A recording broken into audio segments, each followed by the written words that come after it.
estudiaremos el sistema reproductor femenino. Este está compuesto por genitales tanto externos como internos. Entre estos podemos encontrar la vagina, el útero, trompas de falopio y ovarios.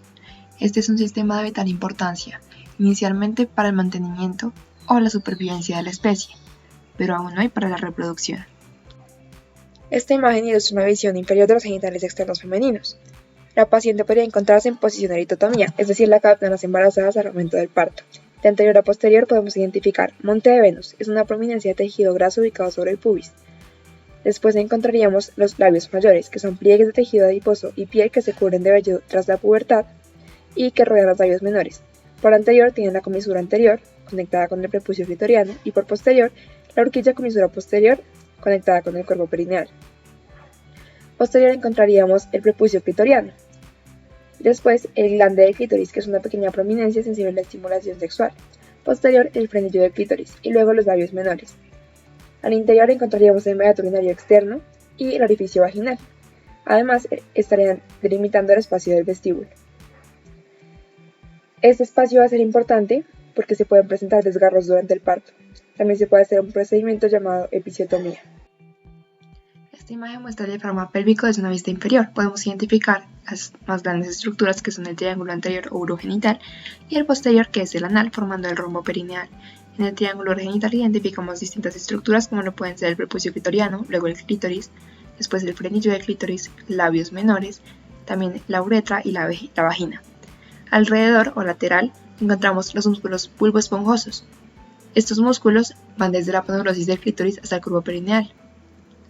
Externales se identifican diferentes estructuras a cada lado. A la izquierda encontramos el músculo transverso profundo del periné, que quiere decir que está bajo la membrana perineal y es identificable por la dirección de sus fibras. Y también encontramos el músculo isquiocavernoso. Este se ve en posición oblicua y va alrededor de los cuerpos cavernosos insertado. Al otro lado encontramos la membrana perineal y el músculo transverso superficial del periné. También encontramos las estructuras de la parte posterior o el triángulo anal. En esta imagen encontramos los órganos genitales internos femeninos, que comprenden útero, ovarios y trompas uterinas. Además encontramos un conjunto de ligamentos y un peritoneado que lo recubre.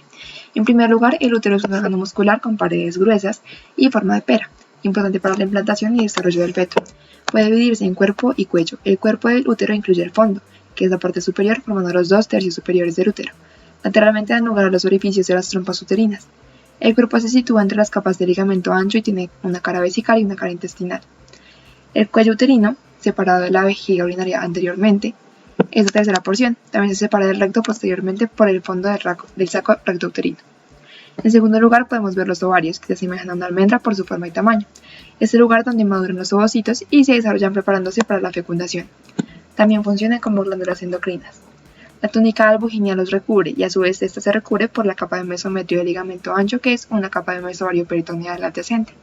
Los vasos sanguíneos, nervios linfáticos y nervios ováricos viajan dentro de un pliegue peritoneal denominado ligamento suspensorio del ovario. Se continúa con el mesovario del ligamento ancho. El ovario se fija al útero mediante el corto ligamento propio del ovario. En tercer lugar encontramos las trompas uterinas o de falopio, que tienen 4 porciones y se encargan de transportar el óvulo hasta la cavidad uterina. La primera función es el infundíbulo. Tiene unas digitaciones y franjas que se extienden sobre la cara medial del ovario, como lo podemos ver. Después seguiría la ampolla, la porción más ancha y larga donde suele ocurrir la fecundación. Después el istmo, que es la porción de paredes gruesas que entra en el cuerpo uterino. Y por último la porción uterina intersticial o intramural, un corto segmento que pasa a través de la pared del útero. En esta diapositiva podemos encontrar varias estructuras del útero, trompas uterinas y ovarios en un corte coronal y una vista frontal. En cuanto al útero, podemos encontrar el fondo, que es la parte más superior, y junto con el cuerpo constituye los 2/3 superiores. El istmo del útero, que divide el fondo del útero del cuello del útero. Después está el cuello del útero, que tiene una porción supravaginal entre el istmo y la vagina, y una porción vaginal que protruye la vagina y rodea el orificio externo del útero. Dentro encontramos el conducto cervical con pliegues palmeados. El orificio externo del útero comunica este conducto del útero con la luz de la vagina. También encontramos ligamentos cardinales o cervicales transversos que se extienden desde el cuello del útero supravaginal y porciones laterales del fornix de la vagina hasta las paredes laterales de la pelvis. Después encontramos la vagina. También podemos recordar la comunicación del útero con las trompas de falopio y sus 4 porciones. En el infundíbulo identificamos las fimbrias, que van a recoger el óvulo expulsado a la cavidad peritoneal después de la ovulación e introducirlo hacia la ampolla donde será fecundado. Inferior encontramos el ligamento suspensorio del ovario y además es posible identificar el apéndice vesiculoso o hidatidae de Morgagni, que es un vestigio de los conductos mesonéfricos. Encontramos una representación del folículo de Graf, el cuerpo albicans y el cuerpo lúteo. En este momento estamos observando un corte sagital y medio del útero. Posee una forma de cono aplanado de adelante hacia atrás y se va a dividir en tres partes. Superior vemos el cuerpo con el fondo del útero. La pared de esta porción consta de tres capas. Perimetrio, que es la capa serosa externa formada del peritoneo. Miometrio, una capa de músculo liso, en el que se localizan las ramas principales de los vasos sanguíneos y nervios del útero. Y endometrio, una capa mucosa interna. Se halla diferemente el miometrio y participa de forma activa en el ciclo menstrual. Además, si se produce la concepción, el blastocisto se implantará aquí. Recordemos el istmo separando el cuerpo del cuello del útero. Su parte inferior constituye el cuello uterino. Es más corta y casi cilíndrica. Posee las dos porciones, supravaginal y vaginal. El útero suele encontrarse en anteversión y anteflexión. La cavidad uterina tiene una longitud de 6 centímetros y se continúa con la luz de la vagina para formar el canal del parto. El cuello del útero o cervix puede apreciarse en esta imagen. Corresponde al tercio inferior del útero y tiene forma de cilindro corto y ancho que posee un conducto central estrecho. Como el extremo del cuello tiene una forma de cúpula, hace protrusión en la vagina formando el fornix, que rodea el borde del cuello y por ahí se une a la pared vaginal. El conducto central del cuello se abre por debajo como orificio externo, hacia la vagina, y por encima como orificio interno en la cavidad uterina. Inicialmente debemos ubicarnos en la imagen, saber que esto es anterior y esto es posterior y estamos viendo superiormente los genitales internos femeninos. Empecemos por las estructuras. Este es el útero, se ve el fondo del útero. Anterior está la vejiga urinaria y posterior el recto. A los lados del útero se encuentran las trompas uterinas. Recordemos que tienen 4 porciones, que son el infundíbulo, la ampolla, el istmo y la porción intrauterina. También podemos identificar los ovarios o las gónadas femeninas que tienen forma de almendra. Se encuentran a cada lado y se mantienen en posición gracias a ligamentos como el ancho del útero, que forma parte del peritoneo parietal, que se une a los ovarios por un pliegue llamado mesoovario. Además podemos ver el apéndice cecal que está muy cercano al ovario. Es por ello que en algunas ocasiones un embarazo ectópico de la trompa uterina puede confundirse con una apendicitis. Esta imagen es similar a la anterior, pero la vemos en un cuerpo real. Nos aporta algo de ubicación, aquí en posterior y lateral izquierdo. Empecemos por el ligamento uterosacro, una estructura que va a unirse desde el cuello del útero hasta el hueso sacro. Adicionalmente, nos está delimitando el fondo del saco de Douglas o saco rectouterino, que es el más profundo de la cavidad peritoneal posterior. Al identificarlo podemos decir que detrás de la pinza se localizará el recto. En esta imagen podemos identificar el útero, que se une y continúa con las trompas uterinas. Vemos el mesosalpinx fijando la tuba uterina.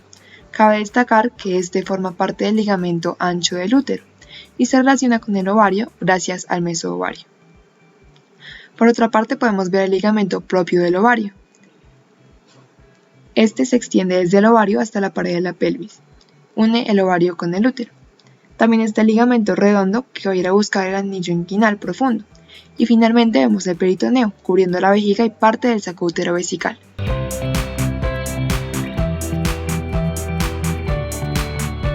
A continuación visualizaremos 3 cortes elegidos del anatomage desde una vista axial de la pelvis masculina. Hacia la parte más medial se encuentra el pene como órgano copulador. Este mide unos 10 a 12 centímetros de longitud si incluyésemos la parte colgante. Hacia la parte más posterior del mismo se ubica el bulbo del pene con su respectiva arteria y vena pulpouretral que no se visualiza como tal en este corte. Más hacia posterior se ubica el ano con sus respectivos músculos esfínteres. Recordar que estos cuentan con 3 fascículos, uno profundo, uno superficial y uno subcutáneo. Más hacia posterior se encuentra la hendidura anal. Y volviendo a la parte lateral del pene, encontramos el músculo gracil o recto interno, el cual es un músculo que se extiende desde la rama inferior del pubis y la rama del isquion hasta la tibia. Constituye una relación importante y en este caso por su tamaño podría ignorarse fácilmente. Más hacia lateral se encuentra la inserción distal del músculo bíceps femoral ubicado en la zona externa en la región posterior externa del muslo. Finalmente, y como parte de resaltar, los músculos más importantes que se encuentran a la periferia se pueden visualizar son 1. El músculo sartorio. Este es el músculo más largo del cuerpo. Se trata de un músculo biarticular situado en la parte delantera del músculo que tiene la misma función en las dos articulaciones, encargado de flexiones tanto de la cadera como de la rodilla. El segundo, músculo recto femoral, el cual es un músculo fusiforme que se reúne con la otra zona originada en el canal supracondilio, formado por un círculo acintado que ocupa toda la cara anterior del muslo. Su función es flexionar desde el muslo hacia el tronco y extender la pierna. El tercero, el músculo tensor de la fascia lata, el cual es un músculo bastante pequeño situado en la cara lateral del hueso coxal, ubicado en el borde externo de la espina ilíaca anterosuperior. Su función principal es estabilizar la rodilla en extensión. El cuarto, el músculo vastolateral o externo, porción del músculo cuádriceps que se inserta por una lámina tendinosa en el borde anterior e inferior del trocante mayor. Y el músculo vastomedial, que finalmente se acerca a la línea media del cuerpo del músculo cuádriceps, siendo fácilmente reconocido por su forma de lágrima. En este segundo corte encontramos también la inserción proximal del músculo tensor de la fascia lata, pero además existen 5 músculos a resaltar. El primero, el músculo glúteo menor, es un músculo triangular del muslo ubicado debajo del glúteo mayor y glúteo medio, siendo el más pequeño de los 3 músculos glúteos. Su origen está en la cara externa del ala del ilio lumbar entre las líneas glúteas anterior e inferior, pasando por el trocante. Su inserción final produce una expansión hacia la cápsula de la articulación de la cadera. El segundo es el músculo glúteo medio. Se encuentra en la región glútea, es un músculo ancho y grueso ubicado en la superficie exterior de la pelvis. Tiene forma de abanico y se estrecha en un fuerte tendón. Se origina en el borde externo de la cresta ilíaca, espina ilíaca anterosuperior, fosa ilíaca externa y aponeurosis glútea, y se inserta por debajo en la cara externa del trocante mayor. El tercero es el músculo glúteo mayor. Es un músculo del miembro inferior grueso, romboidal y oblicuo, se sitúa en la región posterior de la pelvis y sus fibras se disponen de forma ascendente. Consta de 2 planos, uno superficial y uno profundo. Cuando el glúteo mayor toma su punto fijo en la pelvis, se extiende la articulación acetabulo-femoral y trae el muslo doblado en una línea con el cuerpo. Finalmente encontramos otros 2 músculos importantes en el corte, el músculo piramidal, músculo par que se encuentra en la parte profunda de la región glútea, es de forma aplanada y triangular de vértice externo, y el segundo, el músculo recto del abdomen, músculo liso y largo que se extiende a lo largo de toda la parte frontal del abdomen y está separado de su compañero del otro lado por la línea alba. Como parte del último corte, no muy distinto al segundo que se describió, se encuentran unas cuantas estructuras nuevas, como la vejiga urinaria, el recto y el coxis. Como estructuras distales y laterales al mismo, encontramos 2 estructuras fundamentales que resultan importantes de describir. Primero, el músculo psoas ilíaco. Este es un músculo de la cavidad abdominal que actúa en funciones importantes al constituir el principal flexor del músculo y el más potente de los músculos flexores de la cadera. Anatómicamente está formado por 2 músculos, el ilíaco y el psoas, que a su vez se divide en psoas mayor y en psoas menor. Su origen en cuanto a la parte ilíaca abarca las caras laterales de las vértebras lumbares, las caras anteriores de la apófisis transversas y discos intervertebrales de la 12ª vértebra dorsal y de la 5ª vértebra lumbar. La parte ilíaca se origina en la cara interna de la fosa ilíaca, su inserción superior está en los cuerpos de la última vértebra dorsal y las 5 primeras lumbares, y la inferior en el trocánter menor del fémur. Luego tenemos al músculo obturador interno. Constituye un músculo par situado en forma de V y siendo una estructura bastante larga situada encima del cuadro crural. Se origina en la superficie intermedia de la membrana obturadora, en el isquion cerca de la membrana y el borde del pubis. Sale de la cavidad pélvica por el agujero ciático menor, situado en la parte dentro de la pelvis y en parte en la región posterior de la cadera. Por último, tenemos al hueso ilion. Es un hueso ancho y en forma de abanico que constituye las secciones superior y lateral de la pelvis. Es divisible en 3 partes, el cuerpo, el ala y la cresta. La separación entre las 2 primeras está indicada en la superficie interna o abdominal por una línea curva, la línea arcuada, y en la cara externa que da hacia la pierna está separada por el margen del acetábulo.